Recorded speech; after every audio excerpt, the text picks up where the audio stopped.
ছিলেন। তো এই জয়রামবাটি পার হয়েছিলেন, তো এই কোনটা এখন তো পুল হয়নি, কোন দিক দিয়ে পার হয়েছিলেন জানি না। তা আজকে সেই মহাতীর্থস্থানের উপর দিয়ে উনি এই আমোদারে নদী পার হয়ে কিন্তু এসেছেন। তার পদপ্রস্থে এই আমোদর নদী কিন্তু, আর এই আমোদর নদীতেই জলে তিনি প্রতিশ্রুতি দিয়েছিলেন তার আমি কালী।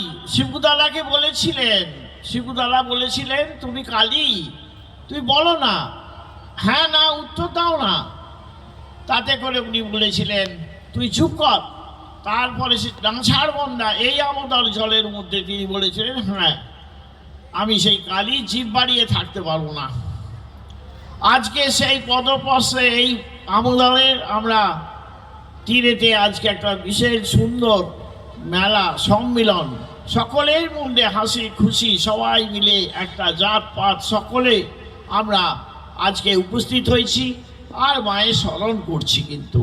আর মহারাজ তো বললেন যে যারা এসেছে যারা আসবে সকলের জন্য আমার আশীর্বাদ রইল।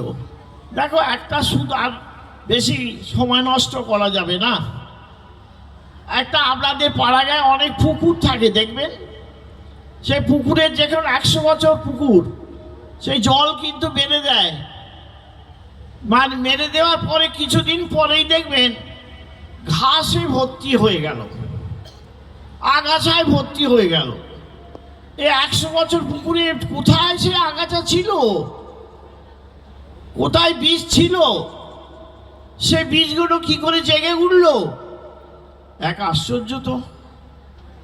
তা আজকে এই কে জানে এই আমোদরের তীরে কি বীজ ফুটে গেছিলেন, সেই বীজ কিন্তু এখন গাছ হয়ে গেছে, সেই ঘাস হয়েছে।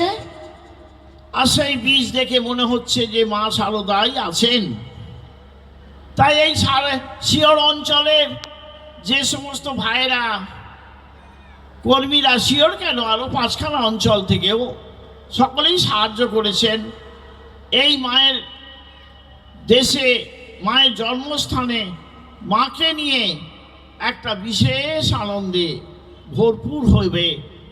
যাই হোক, এই মায়ের কাছে প্রার্থনা করব যে এই শিওর অঞ্চলের ভাইদের যেন হৃদয়ের মধ্যে সেই গাছটি রোপণ করে দিয়ে গেছেন মা, সেইটা যেন সুন্দর সুপোষিত হয়ে ফলে ফুলে ভর্তি হয়ে থাকে। ভগবান তোমাদের মঙ্গল করবে, ভালো থাকবেন, মায়ের কাছে প্রার্থনা। স্থাপকায় চ ধর্মস্য সর্বধর্ম স্বরূপিণে অবতার বলিষ্ঠায় রামকৃষ্ণায় তে নমঃ। ক্ষমা করবেন, একটি কথা জরুরি আমি কথার তোড়ে বলতে ভুলে গেছি। মা বহুকাল আগেই বলেছিলেন আমোদর আমার গঙ্গা। 100 বছর পরে হরিদ্বার এবং কাশী থেকে পুরোহিতরা এসে গঙ্গা আরতি করলেন। একেবারে মাতৃমন্দিরের কিনার থেকে পর্যন্ত লক্ষ লক্ষ মানুষের ভিড়। গঙ্গা আরতি দেখার জন্য যে মানুষের এত উৎসাহ, আমি এখানে অবাক হয়ে গেলাম। এবং বিশ্বজিৎ বাবু মেলার কর্তৃপক্ষরা ওরা সেই সুদূর কাশী হরিদ্বার থেকে ব্রাহ্মণদের এনেছিলেন, এবারেও আসবেন। আমি এখানে বহু জেলা আধিকারিক সবাই বসে আছেন, সকলের কাছে হাত জোড়ো করে আবেদন করছি এই আমোদরে যেন একটি ঘাট হয়। এটি মায়ের গঙ্গা, তিনি বহুদিন আগে বলেছিলেন, কিন্তু একেবারে লিটারেলি 100 বছর পরে মা সেই আমোদর গঙ্গার সম্মান পেয়েছে। এবং মায়ের বাণী মানে একটা ঈশ্বরেরই বাণী, অতএব সেখানে যেন একটি ঘাট হয়। এবং এস্টিমেট হয়েছে 40 লাখ। সকল আধিকারিককে আমি হাত জোড়ো করে বলছি নেক্সট ইয়ারে মেলায় যেন ঘাট আপনারা স্যাংশন করে দেন, করতেই হবে। এটা আমার আবেদন, নিবেদন এবং প্রার্থনা। হবেই। মহারাজজি সাধারণত মহারাজকে আমি প্রণাম জানাই, তিনি কথা বললেন। এরপরে আমি যুগেশ্বরানন্দজি মহারাজকে কিছু বলার জন্য অনুরোধ জানাচ্ছি। কর্মযোগী মানুষ। নমস্কার নেবেন। আমার কিন্তু শীত বেশি লাগছে, আপনাদের কেমন লাগছে জানি না। আমি শীতটা একটু বেশি লাগছে, শীতটা বেশি লাগছে বাইরের ঠান্ডা হাওয়ার জন্য, অথবা এই যে বড় বড় মহারথীরা বসে আছেন তাদের বক্তব্য যা জোরালো বক্তব্য, আমাদের মন ছুঁয়ে গেছে এরকম বক্তব্য, এগুলোর পরে এই চতুর্থ নম্বরে বক্তৃতা দিতে আসা, এটা কিন্তু আপনার খুব খুব খুব খুব মুশকিল। মানে গায়ে ঘাম বেরোবে, মাথা ঘুরবে, মনে হবে যেন কুরুক্ষেত্র, মানে মঞ্চটা কুরুক্ষেত্র হয়ে গেছে। অর্জুন যেমন যুদ্ধ করার আগে একটা ব্যাপার ছিল না, ফিলিং, যে সব কিছুই যেন কেমন গোলমাল হয়ে যাচ্ছে আর সব কিছুতেই ভয় পেয়ে যাচ্ছেন। আমিও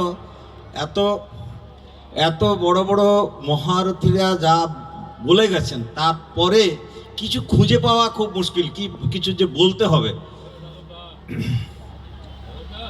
আমি তাদেরকে অনুসরণ করেই একটু বলছি।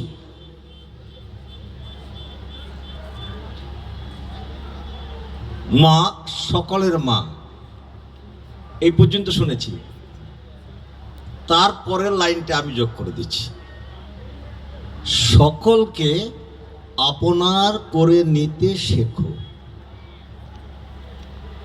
সকলকে আপনার করে নিতে শেখো। সেখানে কিন্তু শুধু মানুষ নয়, বেড়ালেরও মা, পাখিরও মা, সকলকে আপনার করে নিতে শেখো। এই সংকল্প, মায়ের এই আশীর্বাদ, এইটিকে আমাদের কাছে নিয়ে আসতে হবে, এই ভাবনাটাকে আমাদের কাছে, মনের কাছে নিয়ে আসতে হবে। তিনটি সূত্র, তিনটি লাইন। একটি হচ্ছে আয় করে খাওয়া, সেটাই হচ্ছে বিধি। আয় করে খাওয়া সেটাই বিধি, সেটাই প্রকৃতি। কেড়ে খাওয়া বিকৃতি। ভাগ করে খাওয়া সংস্কৃতি। এইটি সকলকে আপনার করে নিতে শেখো। যদি আমরা এই তিনটি সূত্র আমাদের কাছে সঙ্গে রাখি, তাহলে মা আমাদের ভেতরে সবসময় এটি থাকবেন। সকলকে আপনার করে নিতে শেখো, ভাগ করে খাওয়া হচ্ছে সংস্কৃতি।